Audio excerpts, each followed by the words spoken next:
성부와 성자와 성령의 이름으로 말씀드립니다. 한 주간 동안 안녕하셨는지요? 정말 계절의 변화는 어김이 없는 것 같습니다. 가을이 주는 상념과 우울감에 취해 있는 인간들의 모습이 꼴보기 싫었던지 자연은 귀를 얼얼하게 만드는 칼바람을 뿜어 정신을 번쩍 들게 합니다. 추위라는 단어는 그 이면에 생존이라는 단어를 내포하고 있습니다. 추위와 생존은 쌍생아라고 할까요? 살아남기 위해 애쓰는지라 상념이고 뭐고 다 사라지게 하는 자연의 배려가 놀랍기만 합니다. 이제 최초로 가을과 겨울에 걸쳐 열린 2022년 월드컵도 조별 예선이 끝나고 벌써 16강에 돌입하고 있습니다.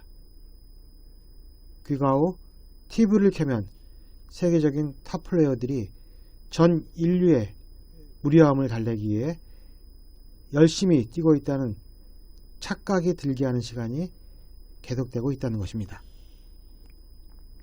그리고 항상 준비를 해도 모자란 것이 바로 이 월드컵인 것 같습니다.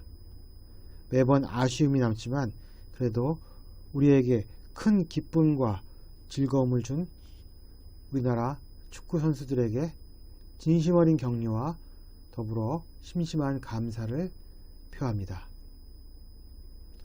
오늘 대림 2주차를 맞은 우리들은 광야에서 외치는 한 사람의 목소리를 듣게 됩니다.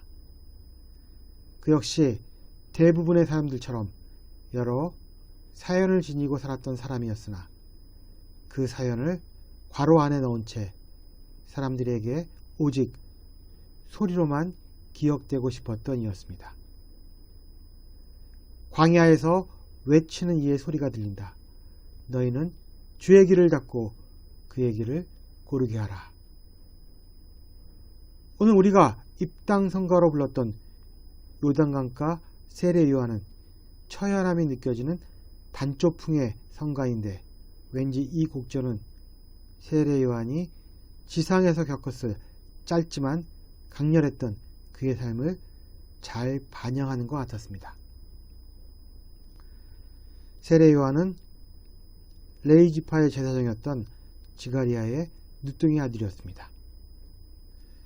루가복음에 의하면 세례 요한의 어머니인 엘리사벳은 예수님의 어머니인 마리아와 사촌지간이었으며 세례 요한은 예수님보다 6개월 일찍 태어난 것으로 알려져 있습니다.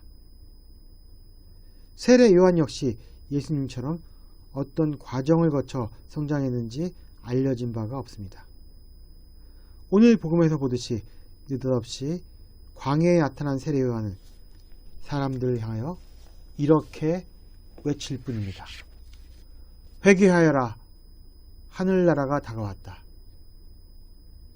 그러나 우리가 짐작할 수 있는 사실 하나는 그가 자신의 아버지처럼 레위 지파의 한 사람으로 남아 제도권 사자가 되는 길을 선택하지 않았다는 것입니다. 많은 학자들은 세례 요한이 당시 광야에서 큰 세력을 이루며 기도와 금요 그리고 독신 생활을 신조로 삼았던 SNF파의 일원이 아닐까 추측하고 있습니다. 조 해리의 창이라는 이론에 의하면 내가 나를 이해하는 영역은 4가지로 분류된다고 합니다. 나도 알고 남들도 아는 공개의 영역, 나는 알고 남들은 모르는 비밀의 영역, 나는 모르지만 남들이 나에 대해 알고 있는 맹점의 영역, 마지막으로 나도 모르고 남도 모르는 오직 신만이 알고 있는 신비의 영역이 그것입니다. 우리가 알고 있고 자신도 알고 있는 세례 요한은 제사장 가문의 사람이었지만 자신도 모르고 남들도 모르며 하나님이 알고 계시는 신비에 이끌려 광야의 예언자로 살아가게 됩니다. 이처럼 하나님은 그를 제도권 사제의 외아들로부터 광야로 이끌어 구약 시대를 완성하는 마지막 예언자로 역사의 무대에 등장시키십니다. 당시 제사장들은 대부분 로마의 지배 세력과 야합하여 부패하고 사치스러운 생활을 하고 있었습니다.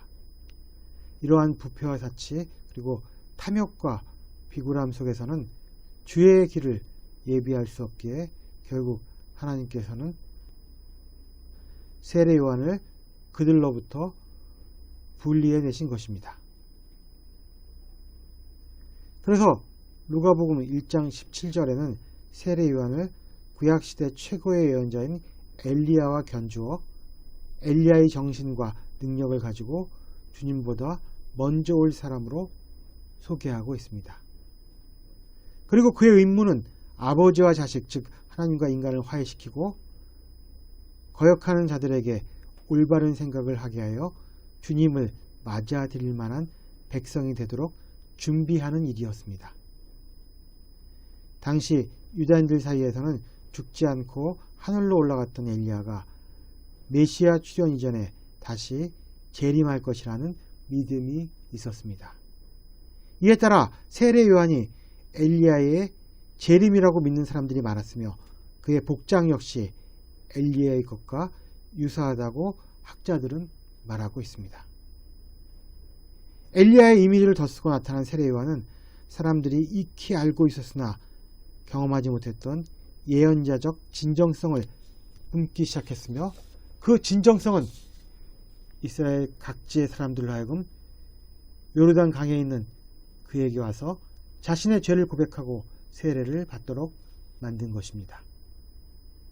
그러나 문제는 그 자리에 나타나지 말아야 할 사람들이 나타난 것입니다.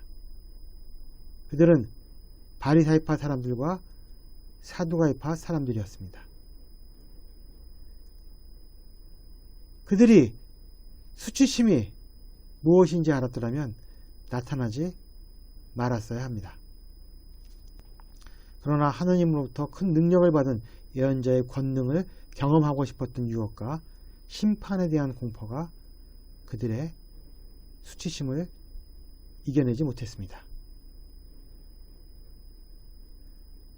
이에 세례 요한은 사람들 사이에 껴있던 바리사이파들과 사두가이파 사람들을 알아보고 거침없는 일가를 내뱉습니다. 세례 요한은 이들을 독사의 자식들이라고 부릅니다. 세례 요한은 이들이 받고자 하는 세례가 의미가 없다고 판단했습니다. 즉 진심 어린 회개는 하지 않으면서 마치 자격증을 발부받듯 영혼 없는 세례를 받아 하나님의 심판을 피하고자 했던 꼼수를 알아차린 것입니다. 세례 요한은 자신이 베푸는 세례가 진정한 회개를 동반한다면 값진 것이고 그것은 필연적으로 삶의 변화를 가져오는데 바리사이들과 사두가이들에게는 이러한 낌새가 느껴지지 않았던 것입니다. 또한 이들은 자신들이 혈통적으로 우월하다는 선민의식을 지니고 있었는데 믿음을 통한 신앙의 열매도 맺지 못하면서 내세울 것이라곤 아브라함의 후손이라는 아집뿐이었습니다.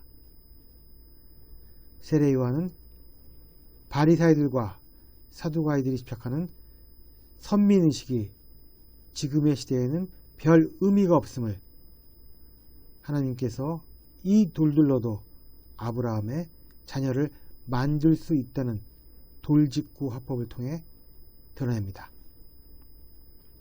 이미 하늘나라가 다가온 마당에 아직 열매를 맺지 못했다는 것은 앞으로도 그럴 가능성이 희박한 것이니 그들에게 남은 일은 이제 심판을 통해 도끼에 찍혀 불 속으로 던져지는 나무처럼 되거나 불에 태워질 쭉정이가 되는 일이었습니다. 마지막으로 세례 요한은 한낱 소리에 불과한 자신의 신혼을 이제 곧 등장할 메시아와의 대조를 통해 설명하고 있습니다. 그는 자신이 베푸는 세례를 물 세례로 규정하는 반면 뒤에 오시는 메시아는 성령과 불로써 세례를 베풀 것이라고 선언합니다.